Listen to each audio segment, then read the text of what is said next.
Salam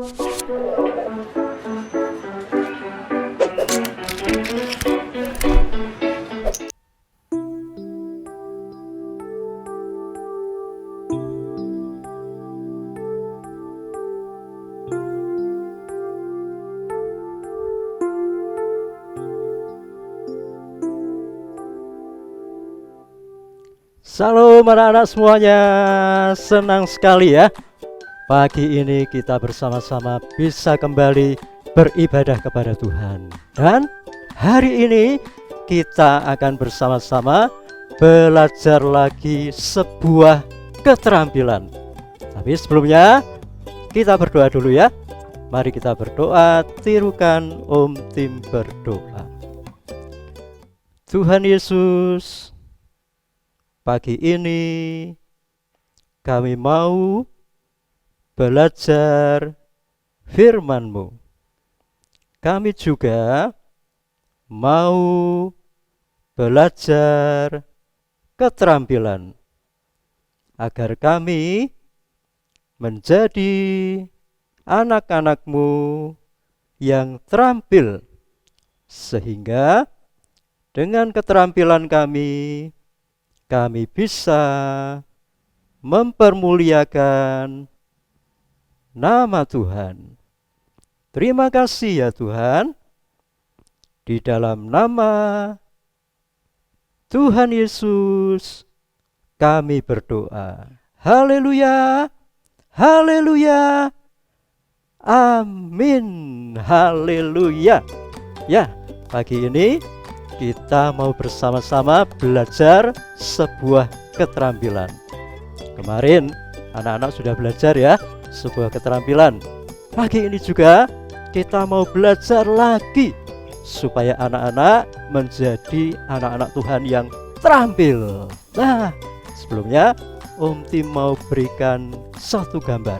Nah, ini dia. Gambar apa anak-anak? Oh, udah tahu ya. Udah ada judulnya Gideon, betul Gideon. Tapi anak-anak tahu tidak itu Gideon sedang apa kira-kira? Tahu enggak? Nah, Gideon sesuai gambar itu dia baru saja meminta tanda dari Tuhan. Dia membawa sepotong kain dari bulu domba. Dia berkata kepada Tuhan, Tuhan, kalau Tuhan mau memakai aku, berikan aku tanda. Yang pertama dia meminta tanda kalau kain bulu domba itu ditaruh di sebuah padang rumput, dan esok harinya hanya padang rumput itu yang terkena embun, tetapi kain bulu domba itu kering. Dia percaya bahwa dia dipakai oleh Tuhan. Betul anak-anak. Esok harinya dia lihat, wah luar biasa ini. Ternyata Tuhan mau memakai aku. Buktinya rumput-rumput terkena embun, tetapi bulu dombanya tetap kering. Tetapi ternyata Gideon masih ragu-ragu, apa betul ya aku ini mau dipakai oleh Tuhan. Dia ragu-ragu. Dia berkata kepada Tuhan, Tuhan, maaf Tuhan, saya meminta satu tanda lagi. Baik, kamu mau minta tanda apa? Saya minta tanda sekarang dibalik Tuhan. Sekarang saya minta tanda kalau kain bulu domba ini esok harinya hanya kain itu yang terkena embun, tetapi padang rumputnya kering, maka saya percaya bahwa Tuhan mau memakai saya. Baik, kata Tuhan. Lalu esok harinya pagi-pagi benar Gideon menuju ke padang rumput di mana kain bulu domba itu diletakkan. Dan dia lihat, dia kaget lagi. Wah, Tuhan itu luar biasa. Ternyata benar apa yang aku minta dari Tuhan sudah terbukti. Berarti aku memang mau dipakai oleh Tuhan. Nah, anak-anak, sebelumnya Tuhan sudah berfirman kepada Gideon melalui malaikatnya di dalam Hakim-Hakim pasal 6 ayat 1 sampai 40. Nanti anak-anak bisa buka ya Alkitabnya di Hakim-Hakim 6 ayat 1 sampai 40. Firman Tuhan berkata kepada Gideon melalui malaikatnya. Tuhan berkata, "Hai Gideon, kamu adalah pahlawan pemberani, kamu adalah orang yang gagah berani." Gideon berkata, "Hah? Apa? Aku orang yang gagah berani? Tidak mungkin Tuhan. Aku ini sedang dijajah oleh orang Median. Aku ini juga orang yang muda, sangat muda. Aku ini juga dari suku yang kecil. Tidak mungkin Tuhan. Apalagi Tuhan mau memakai aku. Tidak mungkin Tuhan. Saya tidak mampu." Nah, anak-anak, ini perlu diperhatikan ya. Kalau Tuhan berkata kepada kita bahwa kita adalah orang-orang yang luar biasa, memang itulah yang menjadi kenyataan dalam hidup kita. Siapa yang menciptakan anak-anak? Siapa? Tuhan, betul. Yang menciptakan anak-anak itu Tuhan. Tuhan yang kita sembah adalah Tuhan yang luar biasa, Tuhan yang maha besar. Maka segala ciptaannya juga luar biasa. Apalagi manusia yang merupakan ciptaannya adalah ciptaan Tuhan yang tertinggi, ciptaan Tuhan yang termulia, ciptaan Tuhan yang terhebat dari segala ciptaannya. Sesuai dengan firman Tuhan, Om Tim percaya bahwa setiap anak-anak sudah diberikan oleh Tuhan bakat, sudah diberikan oleh Tuhan kemampuan, sehingga siapapun anak-anak Bethel Indonesia semuanya adalah anak-anak yang luar biasa, anak-anak yang terampil. Nah, untuk anak-anak bisa mengetahui keluar biasaannya anak-anak itu apa, bakatnya anak-anak itu apa, anak-anak itu perlu belajar, perlu berlatih. Berlatih apa saja? Belajar apa saja yang baik. Apalagi hari-hari ini anak-anak banyak waktu di rumah, banyak kesempatan di rumah. Gunakan waktu itu salah satunya untuk belajar sebuah keterampilan. Nah, hari ini anak-anak akan belajar suatu keterampilan, yaitu keterampilan musik. Mungkin ada anak-anak yang berkata, "Wah, saya tidak berbakat, saya tidak bisa." Jangan berkata tidak bisa dulu ya. Dalam belajar, dalam berlatih, yang penting itu mencoba dulu ya. Seperti Gideon tadi ya, jangan seperti Gideon tadi, "Saya tidak bisa, saya tidak mampu." Jangan begitu ya. Belajar dulu, berlatih dulu ya, tidak usah takut salah, tidak usah khawatir, nanti bagaimana. Yang penting mencoba dulu. Mencoba belajar sesuatu yang baik itu bagus. Meskipun nanti mungkin belum bisa, tidak masalah ya. Baik. Nah, bagaimana caranya agar anak-anak bisa belajar musik? Nah, Om Tim berikan ya beberapa tips belajar musik. Yang pertama, anak-anak harus punya keinginan tahu yang besar. Nah, ini modal utama untuk belajar apa saja. Punya keinginan tahu yang besar. Yang kedua, kenali instrumen musik. Ini ada keyboard, ada pianika, ada gitar.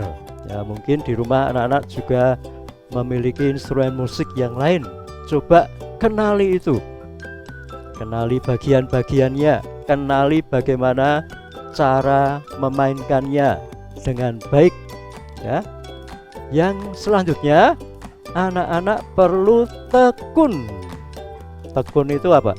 Rajin ya, rajin belajar, rajin berlatih, terus belajar, terus berlatih. Lalu apa? Jangan takut salah. Belajar yang baik, belajar sesuatu yang baik, berlatih sesuatu yang baik, tidak perlu takut salah. Kemudian jangan putus asa ya. Kalau mungkin anak-anak sudah mencoba beberapa kali tapi belum bisa, jangan putus asa. Jangan cepat-cepat berkata ketika berlatih sesuatu, jangan cepat-cepat berkata aku tidak bisa. Jangan seperti itu ya. Kemudian apa? Gunakan segala sarana untuk belajar atau berlatih. Nah, sekarang ini misalnya di YouTube ya, anak-anak akan banyak menemukan berbagai macam tutorial atau cara-cara atau tips-tips untuk anak-anak belajar keterampilan tertentu. Termasuk di dalamnya adalah belajar musik. Mau belajar instrumen musik apa saja, buka itu di YouTube. Anak-anak bisa menemukannya. Gunakan itu sarana sebaik-baiknya. Anak-anak pasti nanti jadi anak-anak yang hebat. Kalau belum punya sarana apapun, jangan putus asa juga ya. Seperti Om Tim ya. Om Tim itu suka musik, tapi sampai lulus SMA Om Tim itu belum punya satu alat musik sekalipun. Gitar aja belum punya. Tapi Om Tim tidak putus asa. Pokoknya pengen belajar. Nah, akhirnya apa? Di gereja ada sarana. Begitu ya, mau belajar alat musik apa saja bisa. Yang penting punya keinginan untuk belajar. Nanti Tuhan pasti buka jalan dan memberikan sarana. Ya, entah bagaimana caranya. Yang penting anak-anak punya kemauan dulu. Pasti nanti Tuhan akan tolong. Lalu apa? Anak-anak juga perlu tahu teori musik supaya ketika belajar atau berlatih musik itu perkembangannya bisa lebih cepat. Itu dimungkinkan kalau anak-anak tahu teori musik, walaupun tidak harus mendalam ya. Nah, teori musik apa saja yang perlu anak-anak ketahui? Yang pertama itu jarak antar nada ya. Misalnya pada keyboard ini ya, do re mi fa sol la si do ya.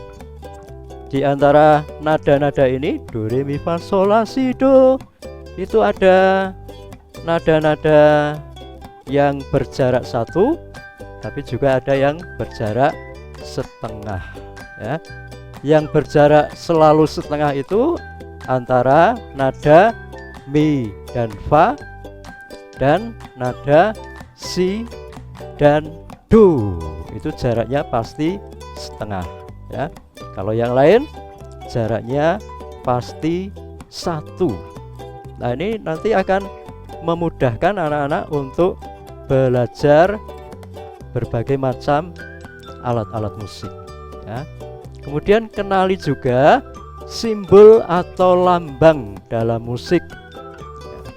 Kalau not angka itu simbolnya menggunakan angka 1, 2, 3, 4, 5, 6, 7 ya. Do, re, mi, fa, sol, la, si ya. Nah, kalau di dalam not balok ya, itu biasanya kemudian akan ditranskripsikan ya, atau diubah menjadi lambang-lambang nada tetapi menggunakan huruf ya. Kalau nada dasar C berarti dimulai dari C. C, D, E, F, G, A, B, C. Seperti urutan huruf ya, atau alfabet. Tetapi kalau di dalam urutan huruf sesudah G itu H, tapi kalau dalam urutan nada sesudah G itu A ya. C, D, E, F, G, A, B, C ya, itu contohnya kalau nada dasarnya C ya. Dan seterusnya nanti anak-anak bisa belajar ya. Kemudian belajar juga tentang chord. Chord atau kita sering mengatakan kunci.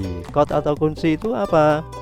Chord atau kunci itu adalah beberapa nada, biasanya 3 nada atau lebih, yang dibunyikan bersama-sama sehingga menimbulkan harmonisasi ya.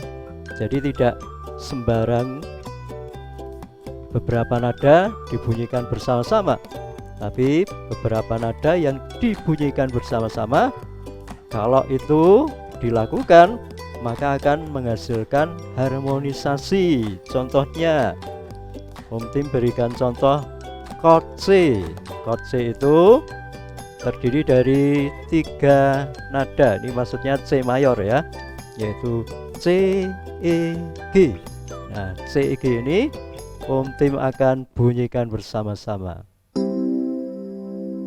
Nah, terdengar harmonis ya. Terdengar harmonis, terdengar indah, terdengar enak ya di telinga. Itu namanya chord ya. Kemudian juga kenali berbagai jenis style musik atau berbagai jenis irama musik, supaya ketika kita memainkan sebuah instrumen musik itu juga sesuai dengan style atau iramanya ya. Ketika memainkan keyboard atau gitar ya, yang kita mengiringi lagu pop ya, pasti akan berbeda ketika kita mengiringi lagu misalnya apa ya, rock ya, pasti berbeda, caranya memainkan pasti berbeda, kemudian apa, ekspresinya juga berbeda, penghayatannya juga berbeda ya. Nah, itu beberapa teori musik dasar ya. Nanti anak-anak bisa memperdalam sendiri, cari nanti ya tutorial itu, wah banyak sekali, anak-anak pasti bisa itu ya. Nah, sekarang kita praktek saja ya. Prakteknya apa? Dengan sebuah lagu, Yesus ku panggil, Yesus ku undang ya, seperti opening tadi ya, yang Om Tim mainkan secara instrumental. Nah, lagu ini sudah anak-anak ketahui ya, sudah familiar untuk anak-anak semuanya. Nah, yang pertama Om Tim mau praktekkan lagu Yesus ku panggil ini dengan instrumen keyboard ya, dengan nada dasar C. Nah, anak-anak bisa lihat ya itu ya di slide-nya itu, Yesus ku panggil